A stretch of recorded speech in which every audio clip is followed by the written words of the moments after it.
In the hilltop presidential palace of Babda, a quiet but significant meeting unfolds. CENTCOM Commander Brad Cooper meets with Lebanon's President Joseph Aoun, a handshake that speaks volumes in a region where silence often echoes louder than words. President Joseph Aoun, a career military man turned head of state, finds himself steering Lebanon through one of its most turbulent chapters since the Civil War. Today's meeting may seem ceremonial, but it holds deeper meaning. The American delegation, led by General Cooper, arrives not merely as guests, but as representatives of one of Lebanon's most enduring, if complicated, military partnerships. This is General Brad Cooper's first official visit to Lebanon in over a year. As head of U.S. Central Command, his remit spans 21 nations, but Lebanon holds a unique position. Bordering war-torn Syria, facing internal economic collapse and struggling with political paralysis, Lebanon is at a tipping point. In recent years, Lebanon has been battered by crisis, from the 2020 Beirut port explosion to an economic freefall that wiped out nearly 90% of its currency's value and a political vacuum that's paralyzed reform. Stability remains elusive. Yet, amidst the chaos, the Lebanese Armed Forces, or LAF, have remained one of the few functioning institutions, and that's where CENTCOM steps in. For decades, the US has provided equipment, training, and financial assistance to the LAF, viewing it as a buffer against both extremism and Iranian influence via Hezbollah. Central Command, or CENTCOM, oversees US military operations across the Middle East and Central Asia. From Iraq to Yemen, from Afghanistan to Egypt, CENTCOM shapes not only American foreign policy, but also the military balance of power in one of the world's most volatile regions. For Lebanon, the stakes are high. Its border with Syria remains porous. Smuggling, trafficking, and even ISIS sleeper cells remain a threat.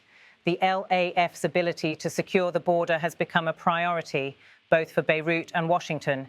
Since 2006, the United States has invested over $2.5 billion in Lebanon's military. This includes aircraft, armored vehicles, and advanced surveillance equipment. But even more valuable, trust. In a country where many institutions are viewed with suspicion, the LAF still enjoys popular credibility. That credibility is precisely what CENTCOM is here to reinforce. General Cooper's visit is not just about diplomacy, it's about reassurance. To affirm that despite global distractions, from Ukraine to the Indo-Pacific, the United States has not forgotten Lebanon.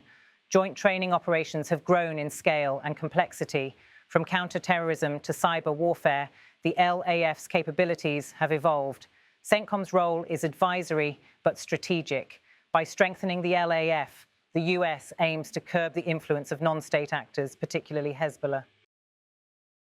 But Lebanon remains a political battleground. Hezbollah, heavily armed, Iranian-backed and politically entrenched, poses a direct challenge to the Lebanese state and to US interests. While the LAF avoids direct confrontation, its very existence as a national force is a counterweight. For the Lebanese people, however, the concerns are immediate. Inflation, corruption, brain drain, and most of all, hope.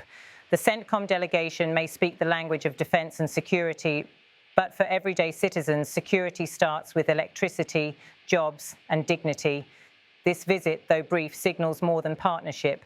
It signals that in the global chessboard, Lebanon, small, fractured, but resilient, still matters. As Washington recalibrates its Middle East policy, CENTCOM's presence remains a constant, a reminder that in a world where alliances shift, American military diplomacy still plays a defining role. In the marble halls of Babda, no formal agreements were signed today, no dramatic declarations made. But sometimes in diplomacy, presence is power, and presence, when strategic, can shape the fate of nations. This is not just a meeting, it's a message.